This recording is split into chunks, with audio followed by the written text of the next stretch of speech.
कैसे हैं? परीक्षा की तैयारी सही से चल रही है ना? बिल्कुल अच्छे से करिए और परीक्षा को एकदम फोड़ना है, ठीक है? चलिए बच्चों, आज हम लोग जो प्रश्न हल करने वाले हैं ना, आपकी एनसीईआरटी एक्सरसाइज का क्वेश्चन नंबर 2.16 है, जो क्लास 12 केमिस्ट्री का चैप्टर नंबर सॉल्यूशन विलयन का है, ठीक है? बहुत अच्छा क्वेश्चन है, आइए देखते हैं। हेप्टेन एवं ऑक्टेन, ठीक है, क्या करते हैं? एक आदर्श विलयन बनाते हैं। 373 केल्विन पर यानी टेम्परेचर पर दोनों द्रव घटकों के वाष्प दाब वेपर प्रेशर क्रमशः इतना यानी 105.2 kPa किलो पास्कल तथा 46.8 kPa दिया हुआ है।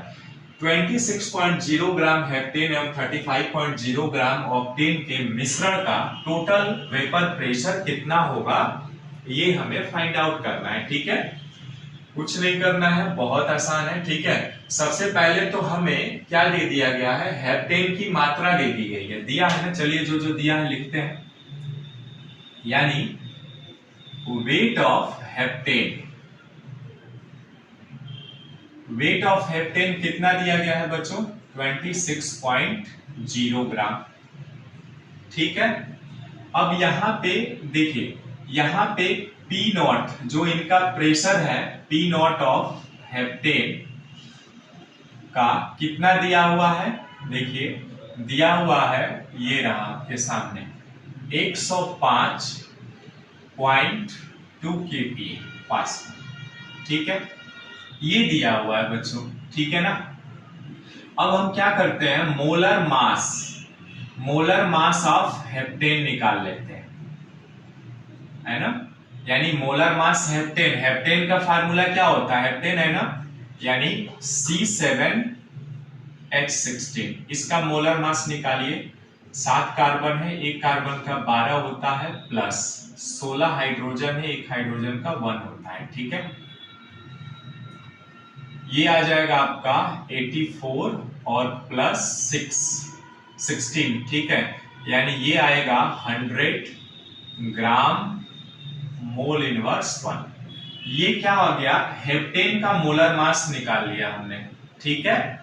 हेप्टेन का मोलर मास निकाल लिया। अब हम इनके मोलों की संख्या निकाल सकते हैं, यानी मोलों की संख्या को n से प्रदर्शित करते हैं। n heptane is equal to, मोलों की संख्या बराबर क्या होता है?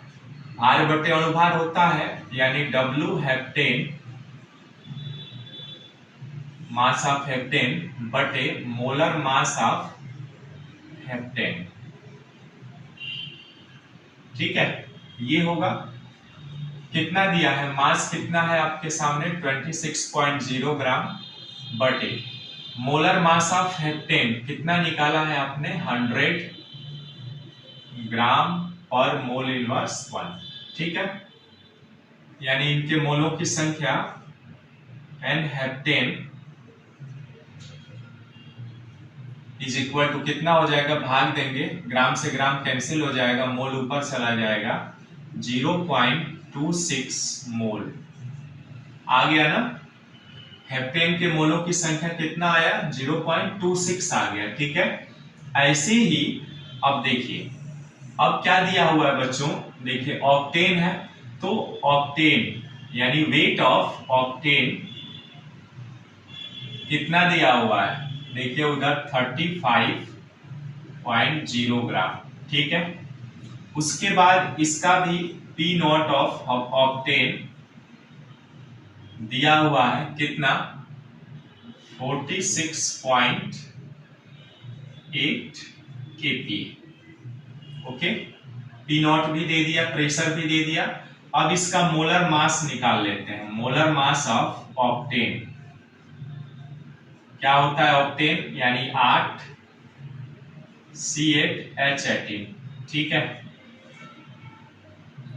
अब यहां पे देखिए 8 कार्बन है, यानी 8 गुणे 12 प्लस 18 हाइड्रोजन है गुणे 1, यानी ये 96 हो जाएगा और प्लस 18, ठीक है?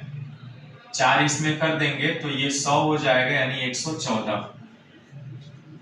114 ग्राम पर मोल इनवर्स 1 आएगा बच्चों। यानी ऑक्टेन का मोलर मास कितना आया, 114 आ गया। ठीक है, अब 114 आ गया, यहाँ पे ऑक्टेन का आ गया। अब इनके मोलों की संख्या निकाल लेते हैं बच्चों। इनके मोलों की संख्या निकालेंगे, यानी मोलों की संख्या of n of octane is equal to इनका भार बटे अणुभार, यानी 35.0 बटे 114 भाग देंगे तो ये आएगा 0.31 मोल आएगा। ठीक है, अप्रोक्सीमेट। चलिए अब यहाँ पे हम निकालते हैं मोल अंश किसका, हेप्टेन का, यानी x heptane is equal to क्या होता है, हेप्टेन के मोलों की संख्या n हेप्टेन के मोलों की संख्या बटे हेप्टेन के मोलों की संख्या बटे ऑक्टेन के मोलों की संख्या। ठीक है, यानी कुल मोलों की संख्या। तो ये कितना आ जाएगा, देखिए नॉर्मल आपका हेप्टेन के मोलों की संख्या ये रहा 0.26 बटे एन ऑफ हेप्टेन कितना आएगा 0.26 प्लस एन ऑफ ऑक्टेन यानी 0.31 ये आएगा। ठीक है, यानी इसको भाग देंगे और जोड़ेंगे ना आप, तो ये कितना आ जाएगा 0.26 बटे ये कितना आएगा 0.67 और 3 2 5 57, ये भाग देंगे ना तो आएगा 0.45, है ना, ये आएगा मोल अप्रोक्स में आएगा। ठीक है ना। अब देखिए, अब इनका किसका, ऑक्टेन का मोल अंश निकाल लेंगे, है ना, चूंकि हम जानते हैं कि क्या x of heptane plus octane के मोलों की संख्या दोनों को जोड़ेंगे तो कितना होता है 1 होता है। तो हमें ऑक्टेन का चाहिए, यानी ऑक्टेन के मोल अंश बराबर 1 माइनस x ऑफ हेप्टेन। ठीक है, यानी 1 माइनस हेप्टेन के मोलों की संख्या 0.45 है। ठीक है, ये माइनस इतना तो ये आएगा 0.55 अप्रोक्स आएगा, ये ध्यान रखना। ठीक है, यानी ऑक्टेन के मोल अंश भी हमने निकाल लिए और आपके हेप्टेन के भी मोल अंश निकाल लिए। ठीक है, तो अब क्या करेंगे, अब प्रेशर ऑफ हेप्टेन का निकालेंगे। तो क्या होगा, P बराबर क्या होगा x ऑफ हेप्टेन इंटू क्या होगा, इंटू आ जाएगा P नॉट हेप्टेन। ठीक है, गुणा करा दी x ऑफ हेप्टेन, यानी x के आपका हेप्टेन के मोल अंश कितने हैं 0.45 गुणे। ठीक है, ये गुणे नहीं देता हूं, ये ब्रैकेट में कर लेता हूं, गुणा करा दीजिए। P not heptane, P not heptane कितना है 105.2 kPa। ठीक है, इसका 7.34 kPa लो पास्कल। ठीक है, P हेप्टेन आ गया, यानी हेप्टेन का प्रेशर कितना आ गया, वेपर प्रेशर 47.34 आ गया। अब ऐसे ही आप गणना कर लेंगे किसका, P हेप्टेन निकाला ना, अब हम निकालेंगे प्रेशर ऑफ ऑक्टेन।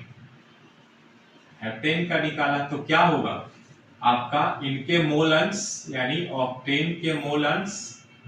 ठीक है, उसके बाद क्या है P not octane, P not octane यानी इसका शुद्ध अवस्था में वाष्प दाब।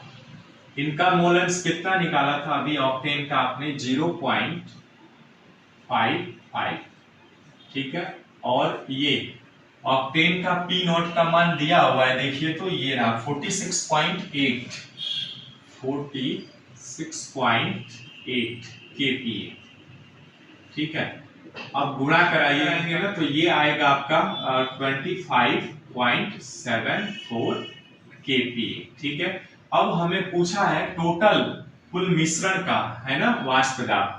तो P टोटल बराबर क्या हो जाएगा, P ऑफ हेप्टेन प्लस इन दोनों को जोड़ लेंगे प्रेशर ऑफ ऑक्टेन। हेप्टेन का वेपर प्रेशर कितना आया था 47.34, ठीक है, प्लस इसका कितना आया 25.74। अब जोड़िए तो 4 4 8, 7 3 10 के 0, हासिल 1, 7 5 12 1 13, 1 4 2 6 1 7, यानी ये आएगा आपका 73.08 किलो पास्कल, ठीक है, केपीए आएगा। इस तरह से आपका ये क्वेश्चन कंप्लीट होता है बच्चों, ठीक है। मिलते हैं फिर नेक्स्ट वीडियो में एक नए प्रश्न के साथ। नमस्कार।